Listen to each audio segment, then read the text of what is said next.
Hello and a warm welcome to Eye on Gauteng. I'm Lionel Skink. Thanks for joining us. Today's show is all about the business of the arts and jazz in particular. South African jazz is world-renowned, and there's a school of thought that South African jazz found expression and thrived most notably in South Africa's golden province, Gauteng. On today's show, we would like to explore the business case for this genre of music and interrogate whether jazz can contribute to the economic and social well-being of its residents. It's the Standard Bank Joy of Jazz season, and lovers of jazz from all over South Africa will flock to the Newtown precinct this week to soak up the sounds and sights of what is fast becoming one of the best jazz showpieces this side of the world. Now, joining me to talk about the business of jazz is jazz musician Gloria Bosman, the Gauteng MEC for Sports, Arts and Culture as well as Recreation, Mr. Lebogang Maile, and the Head of Arts and Jazz Sponsorship at Standard Bank, Mandy van der Spy. Thank you very much for joining me, my guest, and welcome to Eye on Gauteng. Thank you. Thank you. All right, I know we have ladies, but we'll start with the gentlemen. MEC, your department in the Gauteng government looks after arts, culture, recreation, and of course, the jazz genre or music in particular is something that your department is particularly interested in. Tell us why arts and culture, and particularly music, is so important to this province.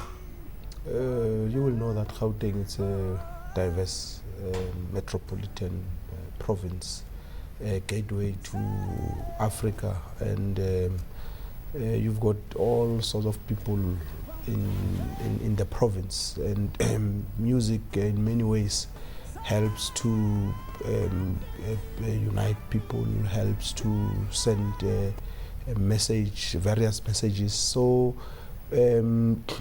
arts and culture is very important, not just for our province, but for our country, and that is why last year, as government, national and all provinces, we hosted the Mzansi's Golden Economy Summit to look at the arts and culture sector comprehensively, because we believe that there must be an integrated, comprehensive, well-coordinated, well-resourced plan to change the fortunes of the sector. And that strategy which was adopted there is an attempt to ensure that we place arts and culture at the center of our economic activities, because there are various studies that have been done, and one of the studies we did in Gauteng, I think 2 years ago, demonstrate that jazz, for instance, is one of the leading genres of music in Gauteng, followed by gospel. Surprisingly enough, and Gauteng is a youthful province. We would have thought that Kwaito House, will be leading. So it shows that jazz has got a very important role to play, and music in general. Okay. Well, we are very fortunate that we have Gloria Bosman with us, and thank you so much for joining us, ma'am. Thank you. MEC said a few things about jazz, and you're a jazz musician. I've watched you perform. It's always a pleasure to see. Do you think that the jazz, as he says, is the foremost genre of music in this province, #1 music choice of people in Gauteng? Actually, I'm hearing of this for the first time. There is a lot of ways to look at things. You would think the hype would go more onto people going to bashes for house music, and I think also jazz is part of all the corporate functions. They use jazz a lot there, and jazz has always been the type of music that has been respected in that way, in that sense, and I think a lot of jazz music has contributed to a whole lot of import-export music, and it's the type of music that sells for a whole lifetime, and that actually makes it special. You can actually buy CDs from way back, like over 20 years. There is no hype that surrounds it, that it ends up being a thing of the moment. It is also, it's mostly for people who are collectors, and you collect for the rest of your life. And the older you get, we will not always be young. The older you get, the more you get into wanting to have a sit down and a listen, to music, and there is no noise around it. So it will always generate income for the people that write it, the people that record it, and the people that are part of it. I'll bring Mandy in here. here. It sounds to me that jazz looks like it's for the more grown-up person, somebody who is typically of a higher LSM, and yet the MEC says it's still very much part of Gauteng's culture. Standard Bank has been sponsoring the Joy of Jazz for many years now. It's in its 13th year this time around, and it's become a real, popular jaunt for those that love jazz. Why is Standard Bank particularly concerned with jazz? Well, I have to go back in history a little bit, because our first official involvement in jazz started, in fact, through the Grahamstown National Arts Festival in 1979. And from there on, it's really grown substantially, with now the Standard Bank Joy of Jazz Festival really being our flagship event that we sponsor together with partners such as the Department of Arts and Culture, the National Department, as well as the Gauteng province, the city, etc. At the time when we became involved, we believed that first and foremost, so many of our leading jazz musicians, the Masekelas of this world, etc., had been in exile and were returning to South Africa. So in those years, it was, to a degree, a neglected music genre that really needed the support to boost it in amongst South African audiences.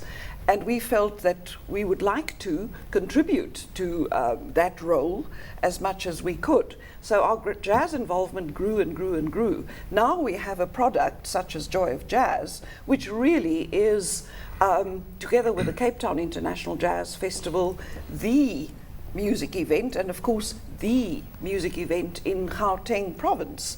And we're very proud of having been able to make a contribution to that development and that promotion. And we would certainly like to see it grow. It's not purely hosting a major event in the Newtown precinct and providing enjoyment and pleasure to, by now, from 2,000 people in 2000, when the first Joy of Jazz took place in Newtown, now close on 22,000, 13 years later. It also has many legs to it. For instance, there's a very strong jazz education developmental program attached to it, workshops, masterclasses, jazz camps, a program for the elderly to at least be able to enjoy jazz as well, because we know they wouldn't be able to come into Newtown in the evenings when the jazz festival is happening. And to reinforce what the MEC has just said, Standard Bank is based in the city centre. That is our head office. It will remain our head office. And we feel strongly that we should continue to contribute to the inner city regeneration and development. And I do believe that through what is happening in Newtown, through Joy of Jazz, through other initiatives as well, of course, we are contributing and fulfilling that need. Great stuff. Thank you very much for that answer. MEC, I would like to bring you in here and talk about, the kind of marketing of the Gauteng province. I have attended events where the tourism hand of the province wanted to really grow the Gauteng's reputation for jazz. In terms of how it's going to improve the lives of the jazz artists, the musicians, the genres, people that are, this is the actual bread and butter.